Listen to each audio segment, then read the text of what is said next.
Hey guys, section 9.3, graphing rational equations. I'm going to show you some graphs in this video, tell you some pieces to them and how they get there. Probably won't be able to have time to actually do any graphs, so please, if you could, watch the other parts of this section video-wise if you need to. All right, real quick warm up here. There's a reason for this. I know this sounds kind of dumb, but 44 divided by 2. Well, gee, let's not argue with the fact that I'm telling you something really easy. That's 22. Negative 39 divided by 13. That's negative 3. What's 24 divided by 0? Ring it up on a calculator if you're not sure. Is it 24? Is it 0? Is it 1? No, it's none of the above. It's impossible. You can't do it. And the reason being it's impossible to divide by 0. So having 0 on the bottom is called undefined. And there's a couple different names for that. Undefined is something that we usually use for like the word slope. They'll call them restricted values. In other words, numbers you can't use on the bottom of a fraction. And they also call them excluded values. So I'm going to be calling them or referring to them as restrictions for the most part. So let's do a couple restriction problems, and then we'll show you why it's important for the graph. So here's some good news. Really easy. Tell me what number I cannot stick into the bottom of that problem, otherwise I would get 0. Negative 9 plus 9 is 0. And if I did pop in negative 9, it would say 10 over 0, and that's impossible. So negative 9 is called a restriction or an undefined value. Second problem, gave you 2 sets of parentheses, so there's multiple x's on the bottom and multiple numbers that x can't equal. If I plug in a 2 right there, I get 0. So x can't equal 2. So here's a little trick that we've talked about numerous times. This set of parentheses has 2 numbers. I still switch the sign, but I make an answer that has 2 numbers. Coincidentally, a fraction has 2 numbers. So hopefully you remember that. If the 3 wasn't here, you would have most certainly told me that negative 1 was the answer. But if the 3 is there, make a fraction out of it, negative 1/3. So it's just a matter of switching the sign. If there's one set of parentheses, it's just that number. If there's one number, it's just that number. But this guy had 2 numbers, so make a fraction out of it. Ladies and gentlemen, when in doubt, hope you finished that sentence with factor it out, although we are going to do graphs as well. But in order for me to tell what the numbers are that x can't equal, it'd be a heck of a lot easier if I had a set of parentheses here. So x and x for x squared, 12, one possibility, 4 and 3, and that's going to be the possibility that works. I would have to get negative signs or a pair of negative signs to get that negative 7 in the middle. And so hopefully you can see why that's important. So now it's really easy for me to tell that x can't equal 4. And it's really easy for me to tell that x can't equal 3. Over here, number 4. How many times have you forgot that? Well, when we do factoring, that's always what you're supposed to try first, and hopefully you're going to remember that for these because it's super important. So I see 8x squared plus 12x, and I know that 4 goes into both of those. I also see that they both have an x. So that would leave a 2x and a plus 3.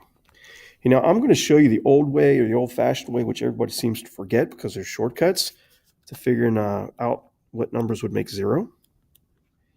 There's my first factor. If I set it equal to 0, there's my second factor. If I would set him equal to 0, I'll be able to solve those to tell me what numbers would give me 0.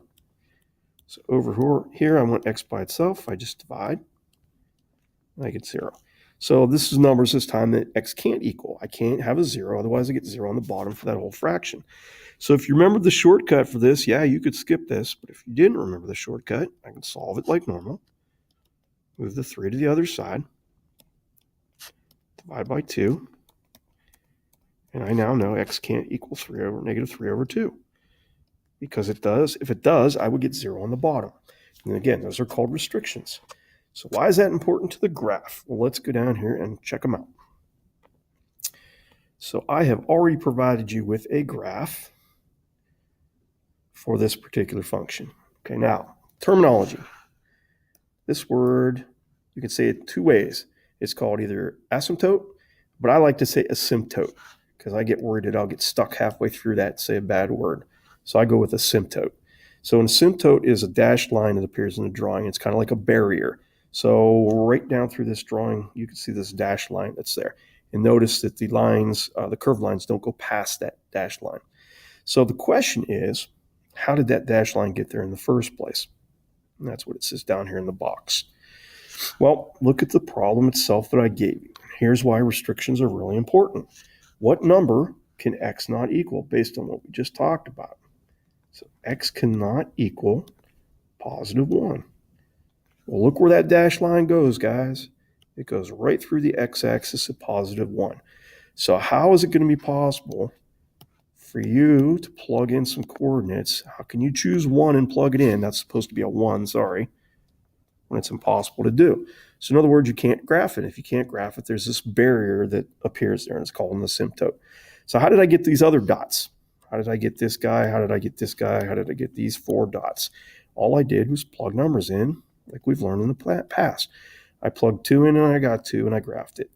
I plugged 3 in and I got 1 and I graphed it. And the same thing for those other 2. So we can always plug numbers in randomly and pick any points you want. But the important part is this one. You plug in 1, it's ungraphable. And that's why that asymptote line appears there. All right. Another type of problem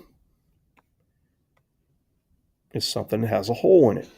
So, wow, this is a really fancy math term, right? A hole stands for, that's right, an actual hole that's in the drawing. So the reason it says use your graphing calculator if you're in my honors class, if you put that on the graphing calculator, you can't see it. So the screen's so teeny tiny that they can't make it show up, but it's there. And you could look in the table and you would find out that under 0, something, it's going to say error. So in other words, you can't do it. So it sort of gave away why it's there in the first place. If you look at the original problem, there's an x on the bottom. And I can't put 0, because if I put 0 there, it would say over 0, and that's impossible. So that's why it appears. But now here's the other funky thing about this drawing. The first one was curved, and this one ends up being straight. How come? Here's why. In math, are you not allowed to reduce or cancel things that are common on the top with on the bottom? So if I kept trying to do this problem, I would be left with just the x plus 3, and the x's would cancel. And that is y equals mx plus b form, or linear. So you can get 2 kinds of drawings here, but they do have this funky area in it where either you're making a hole or you're making this dashed asymptote line. And we'll talk about in video part 2 how to do that. But hopefully you at least understand why they appear there. Okay, real quick. So something easier, just for a little practice sake before we get to the graphs. Let's determine which ones are holes and which ones are asymptotes. So here's how you determine. H for hole, A for asymptote. Well, hopefully you would agree with me that I can't use 5 and I can't use -2 for this problem because I get 0 on the bottom. So the question is, which one would cancel? Well, an x plus 2 and an x plus 2 would cancel. The guys that cancel are holes. So -2 I can't use because it's a restriction, but it would be a hole because it cancels. Well, which one doesn't cancel? The x minus 5. And the number I can't use there is 5. So an asymptote would be x equals 5. Now, I like just putting not equal signs, so mathematicians will vary on that. We're not allowed to use -2. We're not allowed to use 5. But the important part is the holes are the ones that cancel. The asymptotes are the ones that don't. So this guy, when in doubt, factor it out. If you didn't take the time to factor the top, you probably wouldn't notice that the x minus 6's cancel. The guys that cancel make holes. So positive 6 was a no-no, it's a hole. There's nothing left on the bottom, so there are no asymptotes in that problem. When in doubt, factor it out. I got 3x and I got x. I got 2 and I got 1, all plus signs. The top has a GCF, so if you didn't do this, you wouldn't have noticed. Those guys cancel. If they cancel, they're holes. So x cannot equal -2/3. The other guy did not cancel. Can't use -1 for him. The ones that don't cancel are asymptotes. So real quick, I got 10 seconds. The ones that don't cancel are asymptotes. The ones that do cancel are holes. Thanks for watching. Check out part 2 for the graphs.